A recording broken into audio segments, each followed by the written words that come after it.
Hi, my name is Ben Tabor, and I am a project engineer from CBEC Eco Engineering out of the West Sacramento office.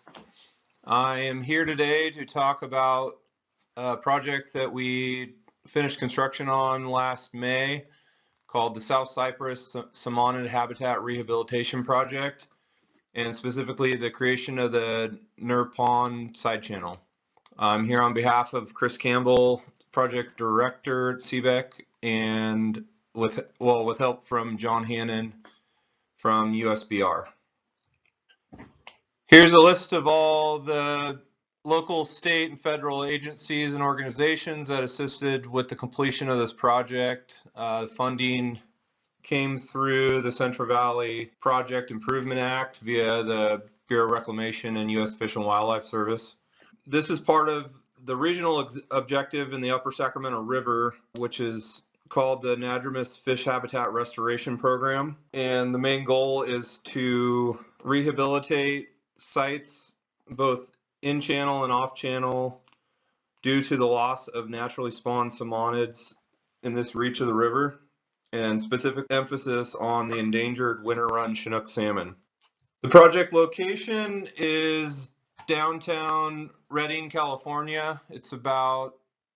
It's right here on the river left-hand side, just south of the Cypress Avenue Bridge. It's about 6.7 miles downstream of Keswick Dam, which is the afterbay for Shasta Reservoir. The landowners involved with this project were in collaboration with the city of Redding and a private landowner of the Beeman Family Trust. These blue stars on the map represent past, present, and future projects that are within the Habitat Restoration Program. In this upper reach of river, there's a suite of maybe 20 or 30 additional projects that range all the way down to Hamilton City near Chico. Little site history. So in the 1880s, this was summer pasture for the Henderson family cattle ranch. Spanning from 1884 to 1951, this is the site of the Free Bridge, which was the first bridge across the Sacramento River north of the city of Sacramento. In the early 1900s, there was power generation via water wheels on this site. American Transit mined aggregate for other bridges that were built on the I-5 corridor. There was also evidence of lumber mill on the property for marketable timber. Goals and objectives specific to this project were to provide a hydraulically complex off-channel and juvenile rearing habitat, and to reduce the potential for juvenile salmonids stranding during flow reduction. This photo is a picture of one of the larger ponds on the site that we've connected to the river. Its also purpose was to reduce predation. This was prime bass habitat, so any juveniles that were rearing in this area were likely eaten. Secondarily, we were also aiming to create usable main channel spawning habitat. The excavated material from the side channel excavation was sorted and then used as spawning sediment out in the main stem of the Sacramento River. We were also aiming to improve the public function and accessibility to Nerve Pond and the resulting creation of the island between the Sacramento River and the park. Some of the design considerations for this project were to optimize the spawning and rearing habitat suitability for both juvenile and adult salmonids. We were looking at bed mobility and erosion potential due to our project. We're looking at public access issues to the resultant island. This was made via 2 bridges that were designed in the course of this project, and also to connect some of the city's future plans for park improvements out here. So this orange line is their proposed walking trail and path, and then also they're planning on putting in a kayak launch and finish a parking lot and public facilities in that area. Also needed to look at existing infrastructure There's transmission PG&E transmission lines that were out on the resultant island. We had to look at flood encroachment, no rise conditions for adjacent landowners. We had to think about landowner concerns with the project. Again, the purple polygon is the Beeman Family Trust. Yellow polygons are owned by Dignity Health for a future project to develop a campus there. We had to look at city's maintenance program and access to the site and to the island. We had to think about first responder access. One of those was they wanted to be able to pass a boat into the side channel for emergency situations up to 15,000 CFS in the main river. We also had to look at potentials and testing for hazardous materials within the soil, just due to the fact that it was a prior lumber mill site. So here's the project overview. The project was split into basically two contractors. So we did habitat grading was performed by Glen Colusa Irrigation District as the lead through the Sacramento River settlement contractors. So it was that's in the green polygon. So the purpose was to create a 3/4 mile long side channel. We're connecting 3 existing ponds. So there's a large pond here and then 2 smaller ponds to the north. There was dilapidated culverts that were the existing outlet to this larger pond. Those were being removed with bottomless arch culvert for better fish passage. We removed, there was a remnant weir here from the power generation that happened on site. And then we're also using the resultant gravel to place out in the river for a spawning bed. We're also using habitat elements in the place of large woody material in the side channel to create cover and flow complexity for rearing salmonids. The bridge contractors polygons in red, so they created, and that was Steelhead Constructors. They created a new access road that connected the city's existing parking lot area out here. 2 bridges, so the north bridge is in this area, and the bridge and approach ramps are within here. They graded a little bit of the channel, and then south bridge is likewise down here. This was a turnaround so that a PG&E maintenance vehicle could get across and service the transmission poles that are out here on the island, and that was a requirement from the stakeholder. So here's a little overview of the habitat design. So there was, again, we created 3/4 of a mile of side channel, including the reach of the pond. Total acreage is 5.75 acres. There was almost 20,000 yards of cut material from the excavations. And the original design was to put 6,700 yards of spawning gravel in the river. During construction, we ended up not being able to produce that much gravel because a lot of the material was overburdened from some of the aggregate mining operation that was mostly mud that we didn't end up sorting.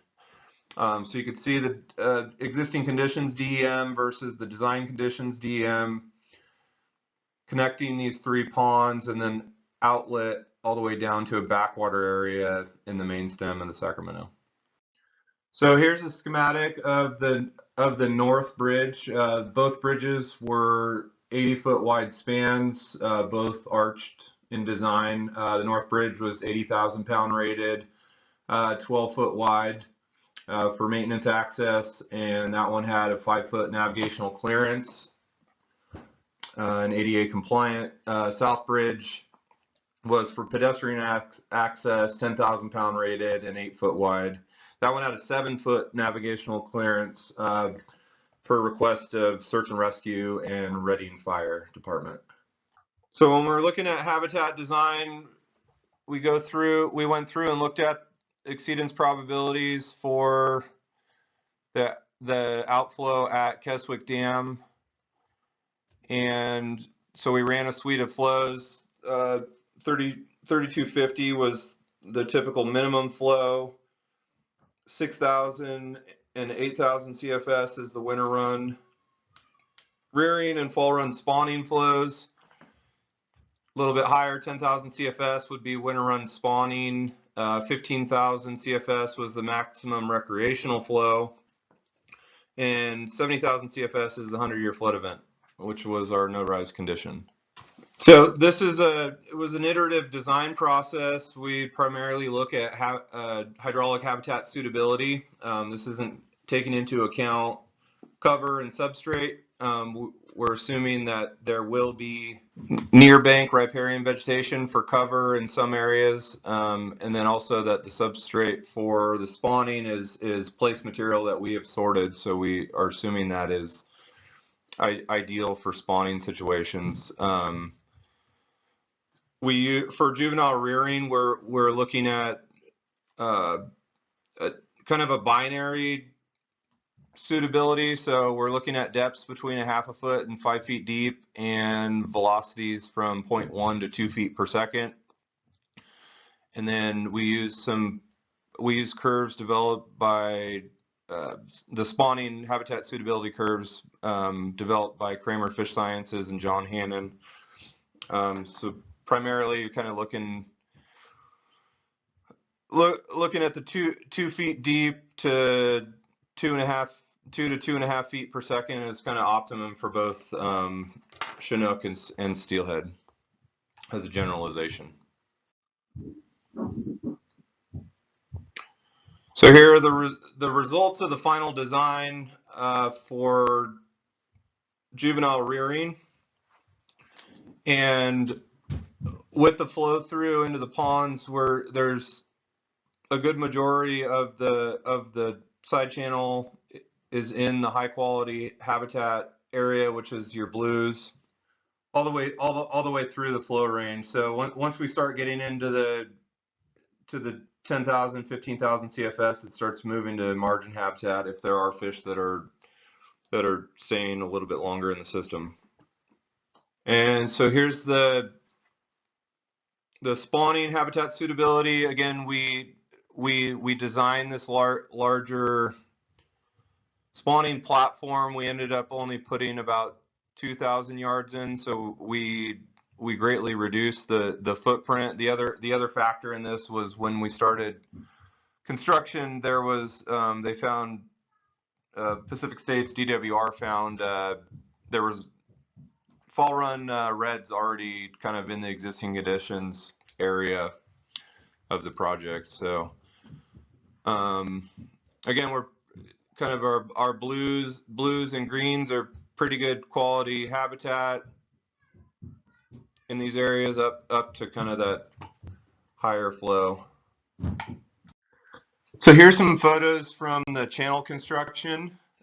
First one's kind of how we got creative with the stakeout. We were able to field fit kind of around larger trees, so to kind of minimize impact to the near shore and provide extra cover for the side channel. Next couple photos are is the upper end of the side channel. This is the berm that they left in place connecting the river to the side channel. These three on the bottom are the lower end and the outlet out to the Sacramento River. The last one was the spawning gravel that they were pushing out into the main stem, and then later they pushed this down to grade. So here's some photos of the bridge construction. So this is them setting the south bridge in place. This is the abutments for these two are the abutments for the north bridge, and here's the arch culvert. Here we have some as-built aerials. The one in the center is taken just after the completion of the construction in May 2021. Flows were about 6,000 CFS. The one on the right was just taken last month, both by John Hannon. It was about 3,000 CFS. And one thing to note is you can see the the spawning gravel as-built condition, we had a lot less than what we had designed for. So here's a video flyover that John Hanna did. We're starting from the upstream end. This is going downstream, looking at the north bridge. Here, there's the power lines, the old abutment of the free bridge. There's a second pond, and then into the third pond. See the arch culvert to the right going out to the river. There's a little outlet to the downstream end of the side channel. You can see some of the wood installations and on the bank there.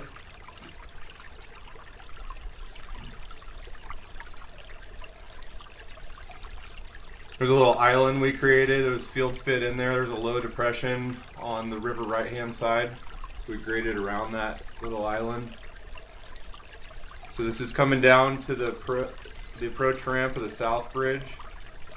You can see the road. This is the pedestrian bridge to the south. And the outlet back to the river. There's the arch culvert. Now we're headed upstream. This is into the main pond.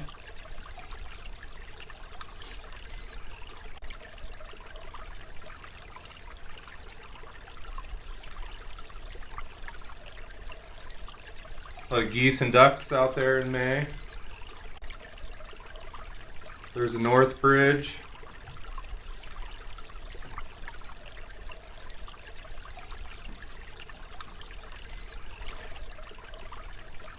I think flows in the river were about 6,000 CFS during this time.